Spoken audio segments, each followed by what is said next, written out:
अब हम जम्मू कश्मीर की पूर्व मुख्यमंत्री महबूबा मुफ्ती के उस बयान का विश्लेषण करेंगे जो उन्होंने ट्विटर पर आज पोस्ट किया है। महबूबा मुफ्ती ने अपने इस ऑडियो संदेश में कश्मीर में धारा 370 को दोबारा हासिल करने का ऐलान किया है। 434 दिन के बाद जम्मू कश्मीर प्रशासन की हिरासत से महबूबा मुफ्ती को मंगलवार की रात को रिहा किया गया था और आप ये सोचिए कि रिहा होते ही महबूबा मुफ्ती ने अपना असली रंग तुरंत दिखा दिया और उन्होंने पूरे देश को, दुनिया को यह बता दिया कि उनमें जरा भी बदलाव नहीं आया है और वो आज भी देश को तोड़ने के लिए बेताब हैं। अपनी रिहाई के 2 घंटे बाद ही महबूबा मुफ्ती ने काली स्क्रीन करके यानी ब्लैक स्क्रीन करके एक ऑडियो संदेश ट्वीट किया। ब्लैक स्क्रीन यह दिखाने के लिए कि वो बहुत शोक में है। सबसे पहले हम आपको महबूबा मुफ्ती के इसी ऑडियो संदेश का एक हिस्सा सुनाते हैं जो उन्होंने ट्वीट किया है। सुनिए आप। मैं आज 1 साल से भी ज्यादा अरसे के बाद रिहा हुई हूँ। इस दौरान 5 अगस्त 2019 के काले दिन का काला फैसला हर पल मेरे दिल और रूह पे वार करता रहा और मुझे एहसास है कि यही कैफियत जम्मू कश्मीर के तमाम लोगों की रही होगी।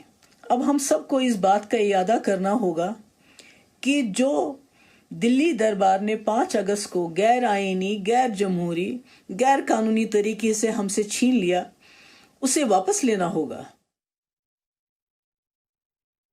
तो महबूबा मुफ्ती असल में यह कह रही हैं कि दिल्ली की सरकार ने जो मेरी राजनीतिक दुकान बंद कर दी, कश्मीर में धारा 370 हटाकर, मुझे वो दुकान वापस चाहिए, मुझे उस दुकान पर दोबारा बैठना है और मुझे उस दुकान को फिर से शुरू करना है। केंद्र सरकार ने उस दुकान पर शटर गिरा दिया था, वो दुकान बंद हो गई थी। महबूबा मुफ्ती इतने समय तक, 400 से ज्यादा दिन तक वो हिरासत में रहीं, यानी हाउस अरेस्ट के तहत रहीं और हमें यह लग रहा था कि शायद अब उनके विचार बदल जाएंगे, लेकिन उनके विचार वैसे ही हैं जैसे पहले थे। आज भी वो देश के टुकड़े ही करना चाहती हैं और आते ही उन्होंने अपना असली रंग दिखा दिया। लेकिन उनके इस बयान के पीछे जो भाव है वो ये है कि उन्हें अपनी राजनीतिक दुकान फिर से शुरू करनी है। आपको याद होगा 2 दिन पहले ही एक और पूर्व मुख्यमंत्री फारूक अब्दुल्ला ने जम्मू कश्मीर में धारा 370 को दोबारा लागू करने के लिए चीन से मदद मांगी थी। महबूबा मुफ्ती भी यही कह रही हैं कि 370 दोबारा लागू करके मानेंगे और फारूक अब्दुल्ला तो चीन के पास पहुंच गए। वो ये कह रहे हैं कि हम तो चीन की मदद से अब धारा 370 लागू करेंगे। अब आपको एक तस्वीर दिखाते हैं जो फारूक अब्दुल्ला के बेटे उमर अब्दुल्ला ने आज ट्वीट की है। इस तस्वीर को जरा ध्यान से देखिए। महबूबा मुफ्ती की रिहाई के बाद उनसे मिलने पहुंचे फारूक अब्दुल्ला और उनके पुत्र उमर अब्दुल्ला महबूबा मुफ्ती के घर पहुंचे हैं और यह तस्वीर उसी समय की है। बड़ा सा बंगला है, बंगले के लॉन में ये तीनों पूर्व मुख्यमंत्री जम्मू कश्मीर के बैठे हैं। जम्मू कश्मीर के 3 पूर्व मुख्यमंत्री जिस शानदार लॉन में बैठे हुए हैं वो महबूबा मुफ्ती का सरकारी आवास है, यानी वो बंगला जो सरकार ने उन्हें दिया है। बतौर मुख्यमंत्री महबूबा मुफ्ती इसी बंगले में रहती थी। वो सारी सुख सुविधाएं जो उन्हें उस समय मिलती थी, आज भी उन्हें वो सुख सुविधाएं मिल रही हैं और वो सब कुछ सरकार से जा रहा है। और सरकार से जाने का मतलब यह है कि भारत के टैक्स पेयर की जेब से जा रहा है, हमारी और आपकी जेब से जा रहा है। जिस बंगले में यह मीटिंग चल रही है, ये इस बंगले का पूरा खर्चा हमारी और आपकी जेब से जाता है। महबूबा मुफ्ती की सुरक्षा में आज भी SSG यानी स्पेशल सिक्योरिटी ग्रुप तैनात है। सुरक्षा और उनके घर पर होने वाला खर्च आज भी सरकारी खजाने से ही जाता है, यानी आपकी और हमारी जेब से जाता है। ये तीनों पूर्व मुख्यमंत्री जिन मकानों में रहते हैं, जो तनख्वाहें लेते हैं, इनका स्टाफ, इनके घर का खर्चा, इनके बड़े बड़े बंगले, इनके बड़े बड़े लॉन, सब कुछ भारत सरकार से जाता है या फिर राज्य के एडमिनिस्ट्रेशन से जाता है। फारूक अब्दुल्ला और महबूबा मुफ्ती देश की संसद के अनुच्छेद 370 और 35A हटाने के जिस फैसले का विरोध कर रहे हैं, उसी संसद से मिलने वाली तनख्वाह आज भी फारूक अब्दुल्ला के बैंक अकाउंट में जाती है, क्योंकि वो उसी संसद के सदस्य हैं, MP हैं। लटियंस दिल्ली में उन्हें जो सरकारी बंगला मिला हुआ है, लटियंस जोन में उन्हें जो सुरक्षा मिली हुई है, उसका खर्च भी भारत सरकार ही उठाती है। जो हवाई जहाज की मुफ्त टिकट उनको मिलती हैं, उनके और उनके असिस्टेंट को, उसका पैसा भी भारत सरकार ही देती है। पूर्व सांसद होने के नाते महबूबा मुफ्ती के खाते में भी पेंशन आती है। यह सारा पैसा देश के टैक्स पेयर की मेहनत का पैसा है। ऐसे में सवाल यह उठता है कि आखिर कब तक लोकतंत्र के नाम पर, अभिव्यक्ति की आजादी के नाम पर ऐसे लोग देश तोड़ने की बातें खुलेआम करते रहेंगे और देश यूं ही उन्हें सुनता रहेगा। और खुलेआम तो कर ही रहे हैं, उसी देश के दिए हुए बंगले में बैठकर, उसी देश की दी हुई सुरक्षा के अंदर उसके घेरे में बैठकर, उसी देश का खाया हुआ खाना खाकर, दिया हुआ खाना खाकर, उसी देश से सारा पैसा लेकर, तनख्वाह लेकर देश तोड़ने की बात हो रही है।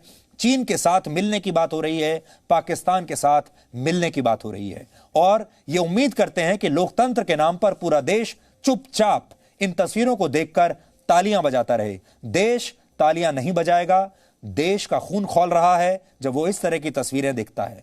आपको इस्तीफा देना होगा, सरकारी बंगला खाली करना होगा, भारत की सुरक्षा वापस करनी होगी, भारत से जो पेंशन मिलती है उसे रोकना होगा और फारूक अब्दुल्ला को जो तनख्वाह मिलती है उसे भी रोकना होगा। और उसके बाद आपको जहां जाना है वहां जाइए। फारूक अब्दुल्ला और महबूबा मुफ्ती के बयान सुनकर कुछ सवाल आपके जहन में जरूर होंगे। आइए अब उनका हम विश्लेषण करेंगे। पहली बात जो आप सोच रहे होंगे, अब्दुल्ला और मुफ्ती जैसे लोगों के रहते बाहरी दुश्मनों की जरूरत क्या है?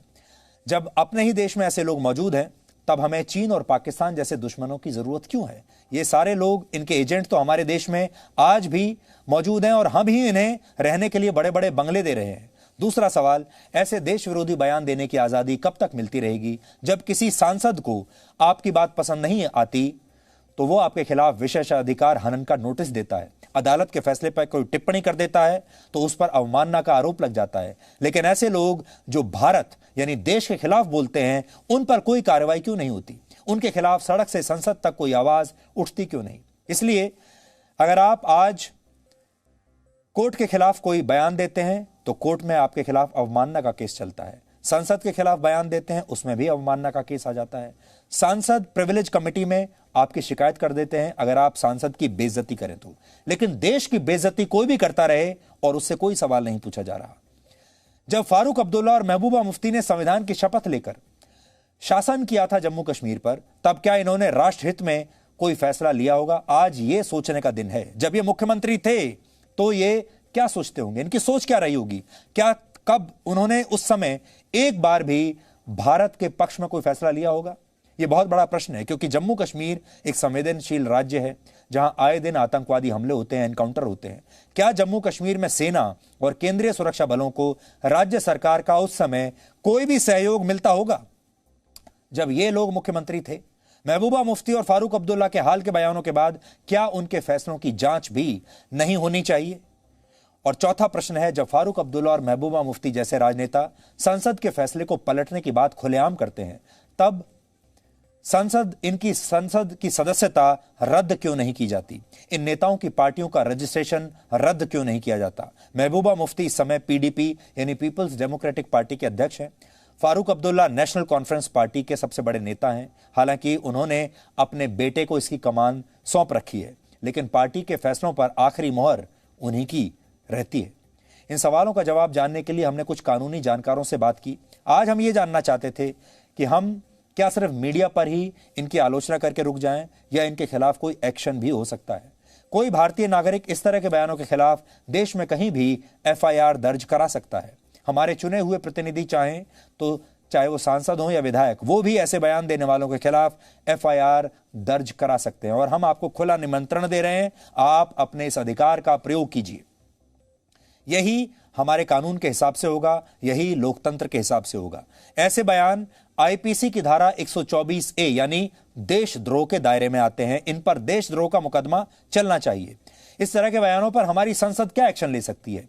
रिप्रेजेंटेशन ऑफ पीपल एक्ट 1951 यानी जन प्रतिनिधित्व अधिनियम के तहत संसद एक प्रस्ताव ला सकती है जिसके फारूक अब्दुल्ला जैसे संसद की सदस्यता जिससे रद्द की जा सकती है। चुनाव आयोग से ऐसी पार्टियों की सदस्यता खत्म की जाने की सिफारिश की जा सकती है। आप संप्रभुता के बारे में, आप भारत के विघटन के बारे में बात करते हैं, उसको तोड़ने के बारे में बात करते हैं, तो ये जो है अगेंस्ट आईपीसी के सेक्शन 124A ये सिडिशियस है। तो इस तरह की बात आप नहीं कर सकते। मैं इस बारे में इलेक्शन कमीशन को आपके चैनल के माध्यम से रिक्वेस्ट करना चाहूंगा कि इस तरह की बातों का संज्ञान लें। पॉलिटिकल पार्टीज के जो लीडर्स बड़े रिस्पॉन्सिबल तरीके से देश की संप्रभुता के बारे में, उसके विघटन के बारे में बात करते हैं, देश की संप्रभुता को तोड़ने के बारे में बात करते हैं, ऐसी पॉलिटिकल पार्टीज की मान्यता तुरंत रद्द कर देनी चाहिए। यहां एक बात आप सबको जरूर जाननी चाहिए कि फारूक अब्दुल्ला की नेशनल कॉन्फ्रेंस और महबूबा मुफ्ती की पीडीपी जम्मू कश्मीर की दो प्रमुख राजनीतिक पार्टियां हैं और ये जम्मू कश्मीर के दो सबसे बड़े राजनीतिक परिवार हैं। ऐसे परिवार जिन्होंने जम्मू कश्मीर को अपनी निजी प्रॉपर्टी की तरह रखा है अपनी जेब में। दोनों पार्टियां हर चुनाव एक दूसरे के खिलाफ लड़ती हैं, एक दूसरे की सबसे बड़ी विरोधी रही हैं, एक दूसरे की नीतियों का विरोध करती रही हैं। यह सिलसिला हर चुनाव में चलता है। यानी इन दोनों दलों में कुछ कॉमन है तो वो है परिवारवाद और पाकिस्तान का समर्थन। ये सिर्फ 2 पॉइंट्स इनमें कॉमन है।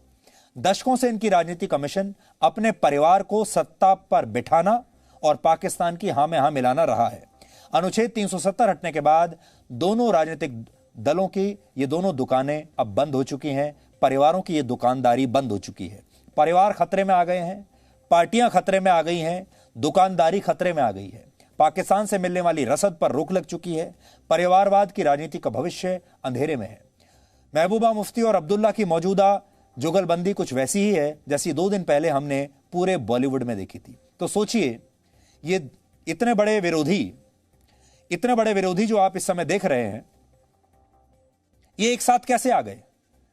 अब्दुल्ला परिवार महबूबा मुफ्ती के घर पहुंच गया उससे मिलने के लिए। यह कैसे हुआ? 2 विरोधी एक साथ कैसे आ गए? क्योंकि इनके बीच में जो एक चीज कॉमन है वो है डर, और इस डर की वजह से ये तीनों लोग एक साथ आ गए हैं। जिस तरह से हमारी हिंदी फिल्म इंडस्ट्री एक साथ आ गई, ये हिंदी फिल्म इंडस्ट्री जो एक साथ आई, ये देश को बचाने के लिए नहीं आई, अपने आप को बचाने के लिए आई। 70 साल में पहली बार हमारा बॉलीवुड एकजुट हुआ, और जब हुआ भी तो देश को बचाने के लिए नहीं हुआ,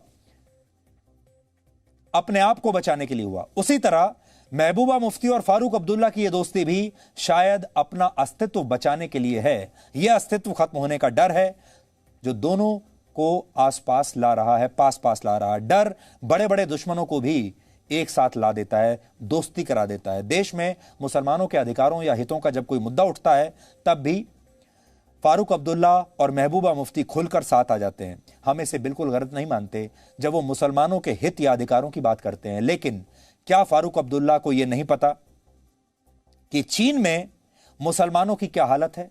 किस तरह चीन की कम्युनिस्ट पार्टी की सरकार ने उन्हें डिटेंशन कैंप्स में ठूस कर रखा हुआ है? किस तरह चीन वहां मुसलमानों पर अत्याचार कर रहा है? लेकिन इसके बावजूद भी फारूक अब्दुल्ला चीन से कोई सवाल नहीं पूछते, चीन से मदद की मांग खुलेआम करते हैं। और जब ये चीन से मदद मांग रहे हैं जम्मू कश्मीर को बचाने के लिए, तो क्या उन्हें चीन के वीगर मुसलमानों की कोई चिंता नहीं? यहां से आपको पता चल जाएगा कि इनके कितने डबल स्टैंडर्ड्स हैं।